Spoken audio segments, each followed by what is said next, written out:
Thanks for listening to the Underdog podcast presented by the Riley Decker Companies. Please do us a favor and help us change and improve lives by subscribing and giving us a rating on the platform of your choice. Thank you. We have a special guest today. Want to welcome Mr. Cliff there to the Underdog podcast. Welcome to the UDP. Thanks. Great to be here.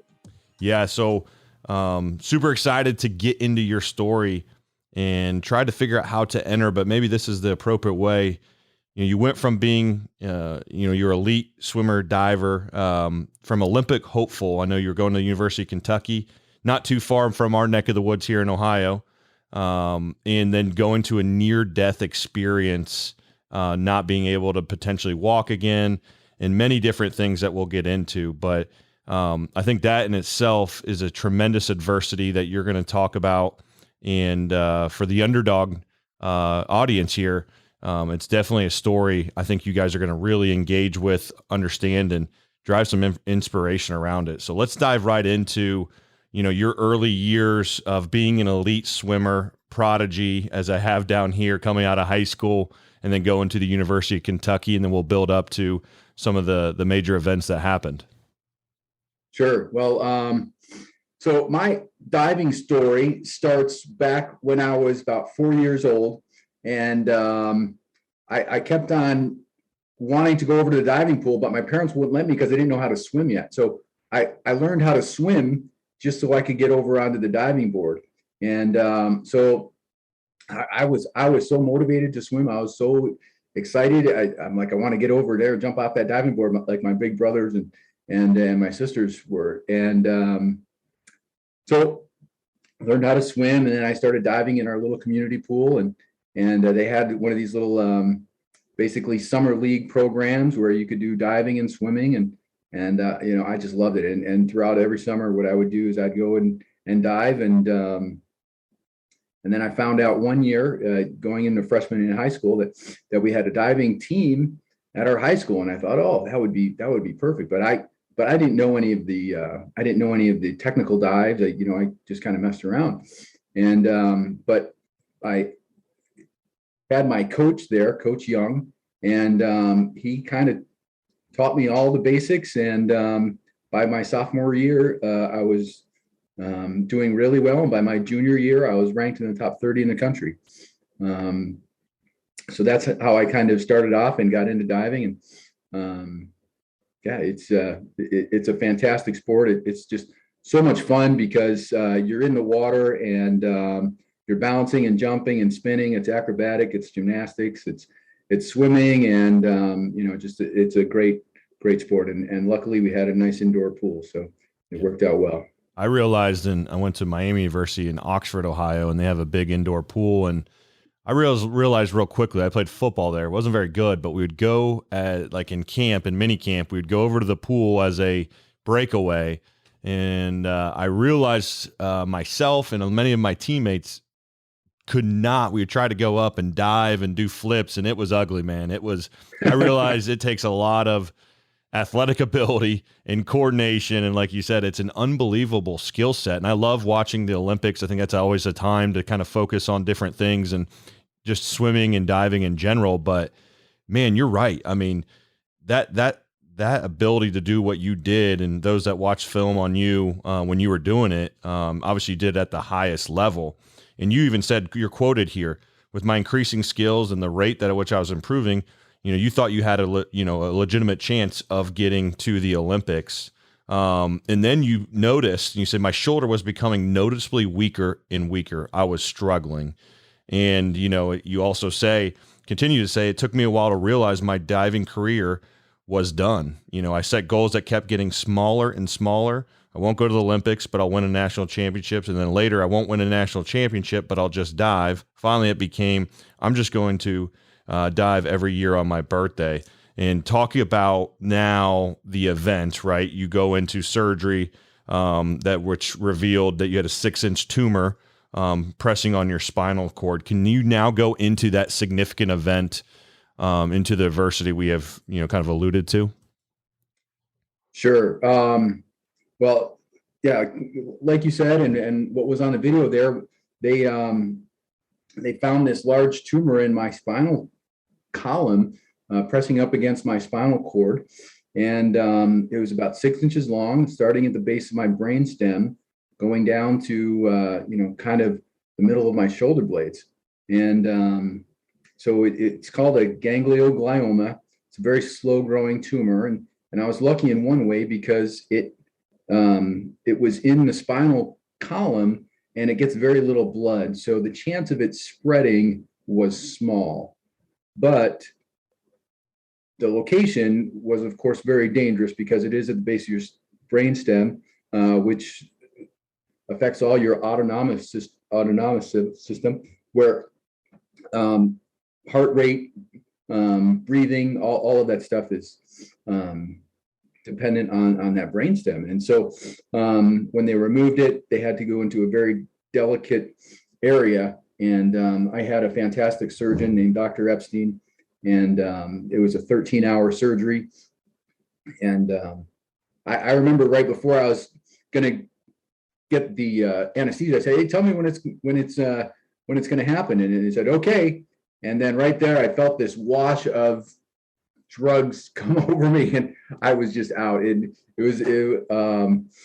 then I guess something happened to the equipment during my surgery, where the equipment failed, or they lost all function on me. So whether that means that I died for a little time, or whether the machinery just shut down, I'm not sure what happened there, but there was no signs of life for a little while. And but they were able to get me to recover. And after the surgery, one of my neurosurgeons came in and said, "Hey, we want you to walk out of here in 10 days." And I didn't quite make that goal, but I am walking now in my own way. Wow. And so you're just going into a significant, serious surgery, but obviously the unexpected happens. Is that really, I'm assuming, and I know it was years past, but was that extremely abnormal for an event like that? I mean, I was wondering that, myself, for the machine or the, technology to shut down. Is that, uncommon back then? So, the surgery was in 1991. I'm sorry, 1995. So quite a while ago now. And I don't think that it was a common occurrence for the surgical equipment to fail, but it was quite a while ago. The surgery that they were performing was very new. He'd only done it on a few dozen people. So it's a very rare type of cancer. And so everything was kind of, very new and strange and different, and just a unique case. And just the fact that they were able to bring me back after that, I think, is amazing. And and have so much work well, considering the extraordinary the size of the tumor, the location of the tumor, the equipment that they were using. Now, I was able to survive. I have function in a lot of my body, not complete function, but a lot. And you know what? I'm still breathing and my heart's still beating. I think that's just an amazing accomplishment for the odds that I was under going into that surgery. Yeah, you're definitely kind of an underdog coming out of that situation to even walk. I know they said that might be a challenge, even though they challenged you to within 10 days. That was inevitably a big step in your. Yeah, set the bar pretty high on that one. You did, absolutely. But you're a competitor, right? An elite one in itself throughout your life. So that is, once again, you go from contorting your body, diving and like I said, it's such a skillful, athletic, high physical piece of your life, then losing a lot of that, or potentially most of it, and even being dead for a period of time potentially. How did you get through that? So if anyone's listening, was there anything in particular? A lot of guests will say if it's family support, or if it was, the discipline you learned through sport, your parents growing up. what were you able to lean on, and maybe some strategies to overcome that adversity, inevitably to have that very mentally strong approach that you were going to overcome and do things you wanted to do in life? Yeah, well, I think you're exactly right. It is, and it's a combination. It's a combination of the success that I had in diving. It made me feel like I could see a challenge, look at it, and accept it, and get after it, and get over it. And then the support of my family, and support of friends, but the inner determination has to be there, and you've got to learn that somewhere. And the sports is just a fantastic place to learn it. People can learn a lot of this stuff in school, but when you're in athletics and you're in the game, whether it's in the field or on a ski slope or in a pool, wherever it is, sports is just a great way to learn about determination and competition and meeting and beating challenges. And so, I mean, that was huge. I always say diving saved my life. I was in great shape. I was in great physical condition when I went into that surgery. And there's no way they could have been able to keep me under for 13 hours, digging around and poking around in my spinal cord, unless I was in really great shape. I mean, and the surgeon told me that afterwards, they were able to really be aggressive with the surgery and get out a ton of that cancer, because my body could handle a large amount of stress. And so between my athletic background, the determination I learned in sports, and the support of my family, and you know what, and my faith played a big part of it as well. Knowing that I had a Father in heaven who was going to help me, and so that might not be for everybody, but that was a big part of my recovery as well. So I think you're exactly right. It's all those things kind of wrapped up in one, and I remember one time I was laying down on my parents' floor, and I was paralyzed. I couldn't move. And I just remembered, I've got a choice. I can keep on fighting to get up, or, I can just lay down here and be this way forever. And that's kind of when the turning point was. And I said, I'm going to fight, and I'm going to get better, and I'm going to learn how to walk. And so that's kind of where it took me. Yeah. And not only did you just learn to walk and develop, now you're one of the elite coaches out there. And you won, I think, the Upper New York State Athletic Conference Diving Coach of the Year, I think over 6 times, if I have that correct. In 2018, the College Swimming and Diving Coaching Association of America made you the first diving coach to win the Richard E. Stedman, if I said that right, award. Yeah.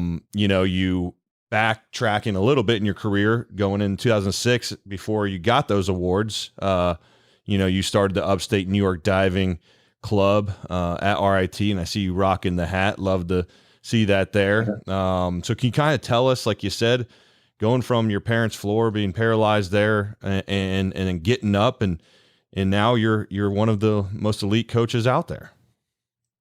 Yeah, well, it's been a fun and exciting journey. I started coaching just a little bit less than a year after my surgery, and it's been great working with really ambitious and motivated kids along the way. And we've had over 30 AAU national champions.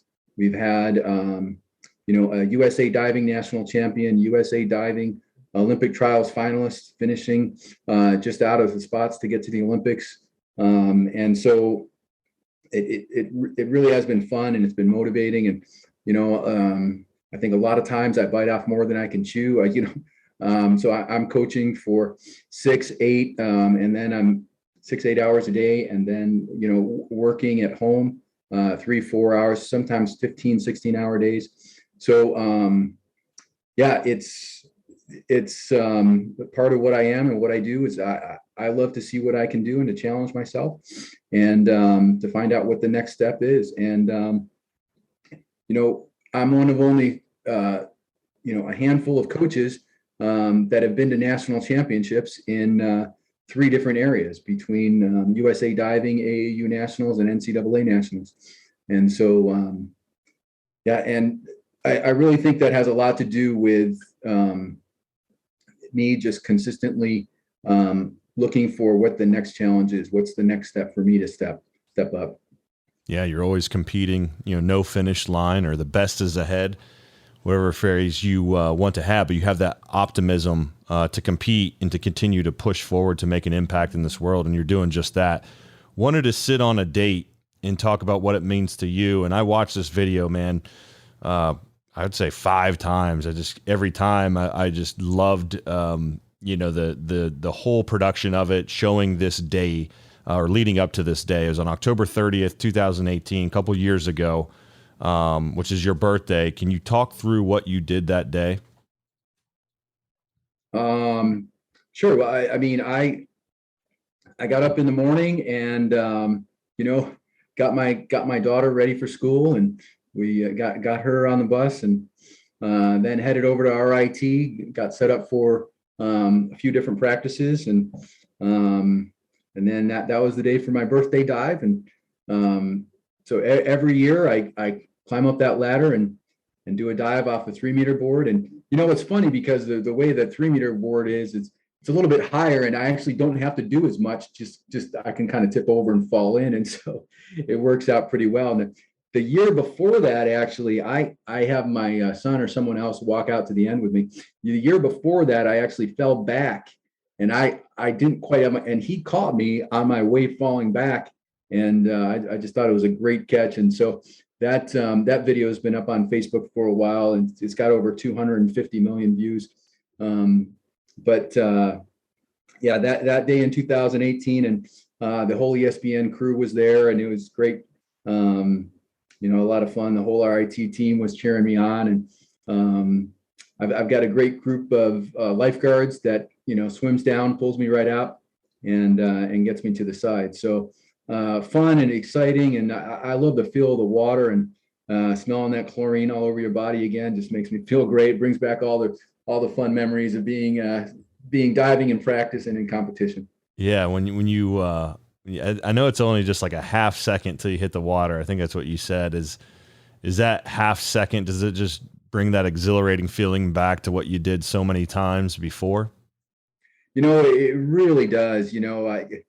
I that half second, a million thoughts run through your head, and all these feelings rush back. And during so many dives, you're in the middle of a dive and you don't know where you are, and you're about to hit the water. It's going to be mad, or it's going to be bad, and you're just thinking 15 different ways that it's going to hurt, and also 5 different things that you're going to tell your coach after you get out of the water. And so that split second of time, that half second, a lot can rush through your head. So it's an amazing thing what a half second can stretch out to as you're falling into the water. Yeah, no, absolutely. What a special day that was to see that, and just the document, and see you, like you said, attack it, walking up, climbing up, and going off. Those that don't, please do, Google it, YouTube it. Like you said, it's many videos showing, different things you're doing, in the space and inspiring others. What is, talking of that your work done at, with upstate New York, diving, can you kind of spread like what you're doing a little bit more with the diving club or at RIT, or the different things you may be doing now? Sure. Well, I've got kind of 3 main areas where I'm working. The first one is upstate New York diving. That's kind of where I spend most of my time. And it's a community-based program where we have divers from 6 years old up to 18 years old. And they come in and train, and they're working towards national championships and getting scholarships from major universities. And so we've had hundreds of thousands of dollars in scholarships awarded to our divers, and divers going anywhere from Stanford, the Ivy League schools, the service academies. So we basically send our divers all over, and they perform exceptionally well at the NCAA level.